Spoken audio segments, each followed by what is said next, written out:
Hello everyone, I'm Skratch. Welcome to the channel. This is another Raid Shadow Legends video. We got some juicy news, freshly baked out of the oven. And guess what? It's that time of the month again. Plarium just announced a brand new fusion coming to the game, and this one might be one fusion that you kind of like don't want to miss, and there are a few different reasons why I think that. And we're gonna have a look at the champion, we're gonna go over the kit. First, let's see what is Plarium saying about the fusion. On Thursday, May 11th, we're planning to launch a champion fragment event with a new champion, Jetni the Giant. Or Jetni the Giant. This is a fragment fusion, guys. It's slightly easier to complete than the classic fusion, and mainly because it's less of a hassle. You don't need potions to ascend, you don't need champions to level up, you don't need chickens to rank up the champions before the fusion. You just collect fragments by completing events, and you're gonna be able at the end, once you collect 100 fragments, to summon the champion. Faction Barbarians. Rarity Legendary. Type Attack. Affinity Spirit. So in my opinion, the affinity is a plus because it's gonna be pretty strong against Force champions, it's gonna be good against Spirit champions, and these are kind of like the champions that dominate Arena at the moment, regardless if it's Platinum or if it's Live Arena or stuff like that. Void, Spirit are kind of like the top champions in there, and of course Force Affinity, so the affinity is great.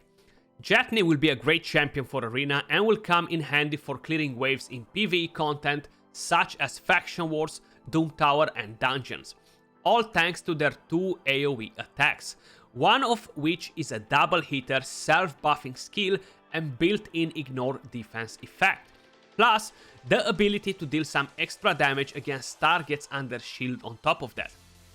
And when paired with Elsgor Crimson Horn, Jetni can become a real crushing force. Now, this is gonna be a new couple coming to the game. We have no information whatsoever about her partner, Crimson Horn, and by the looks of it, it seems like they're gonna be very powerful together. But that being said, let's quickly have a look at the champion and see what we think about it, right? Let's have a quick look at animations first. So there we go. I mean, animations, kind of like the look of the champion. Looks pretty nice.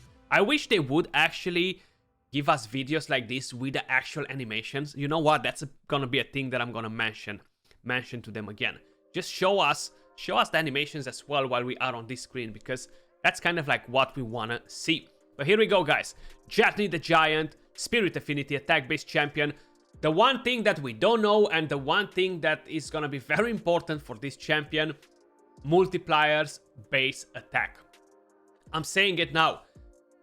It's kind of like a must-do fusion if you need a strong nuker, because the kit is very interesting. I'm a big fan of the kit, and if by any chance you're gonna get lucky enough to summon the partner, or maybe they're gonna do a future event for the partner, you're definitely gonna be in for a win. Like, the champion seems to be pretty powerful, especially when paired with the partner.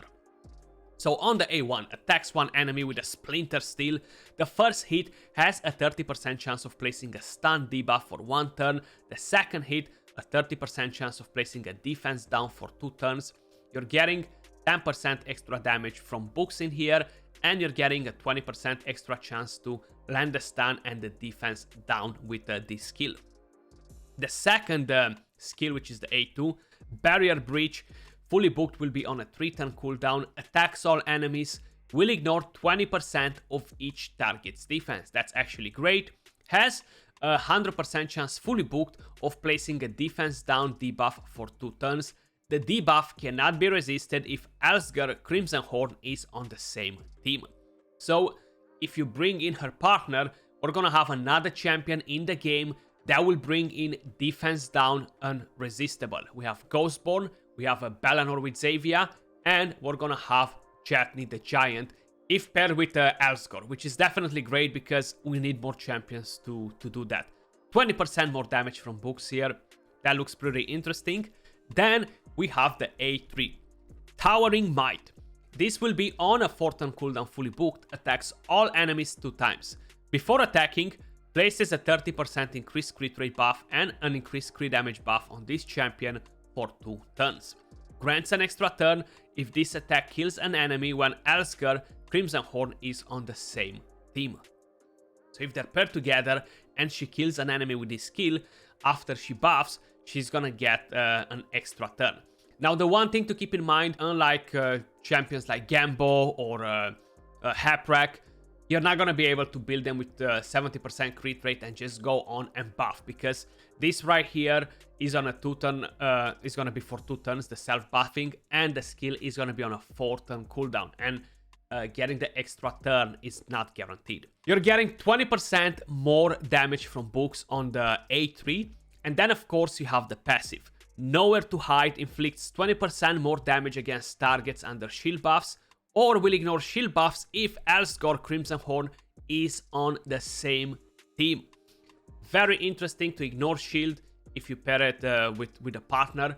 Just judging by their kit, I feel like her partner is gonna be some freaking monster of a champion, because I think they will kind of like become a pretty strong duo maybe for PvP, very strong for PvE by the looks of it. Once we're gonna see the partner, we're gonna know more, but this is a pretty interesting kit, having the ignore defense, having the defense down AoE, then having the self buff, having the ignore shield, or doing extra damage on targets that have a shield. Having a bit of crowd control on the A1 with the double hit is nice, plus the defense down. I feel like it's definitely gonna be a pretty strong DPS champion. Hell, I wish that Supreme Elhain would have had this kit.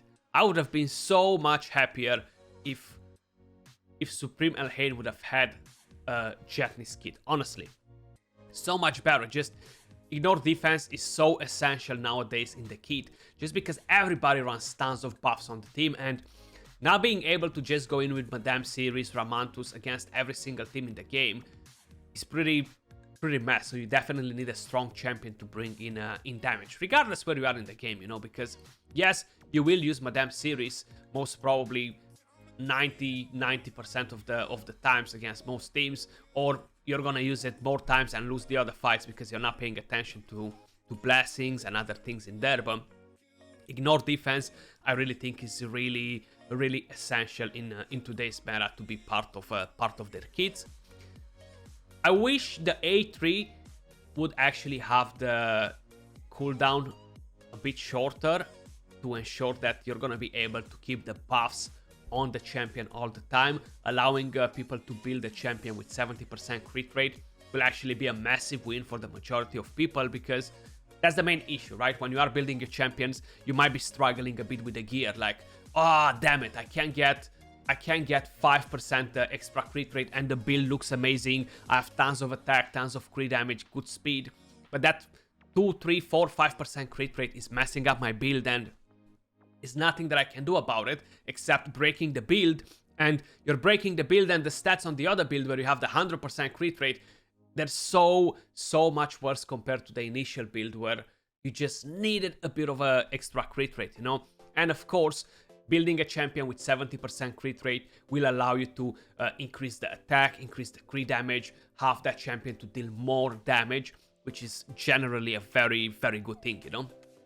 Now, of course, the main thing that will be very important on this champion will be multipliers.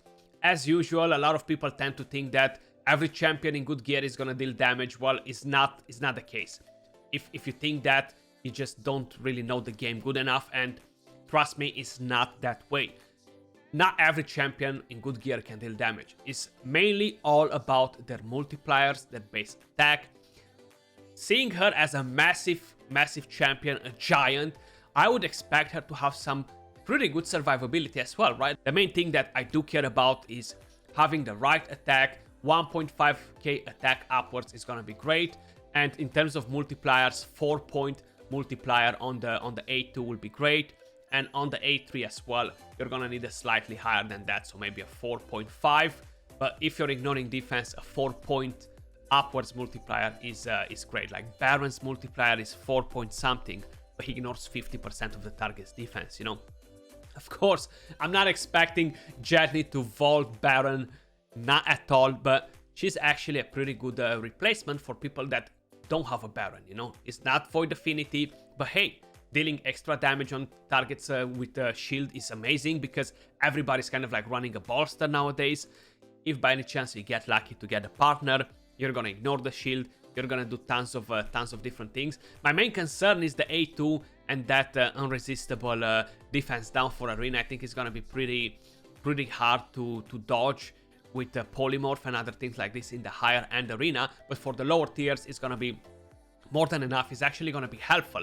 If you're going to open with that skill, you might not finish everyone and you're going to land that defense down. You can then come in with the A3 and clean up. Initially, you kind of like want to start with the A3 and move over to the A2.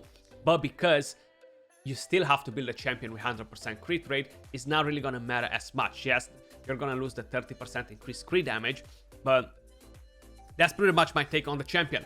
Let me know your thoughts in the comments down below. Do you think that this champion has a pretty solid potential as a DPS? Of course, how I mentioned, multipliers are unknown at the moment. But in my opinion, I do think that this is a fusion that a lot of you guys won't wanna skip. Just for the simple fact that it brings a lot of interesting things in the kit. The ignore defense, the shielding, the self buff, the debuffs. I feel like it's definitely a pretty good fusion. That was all for this video.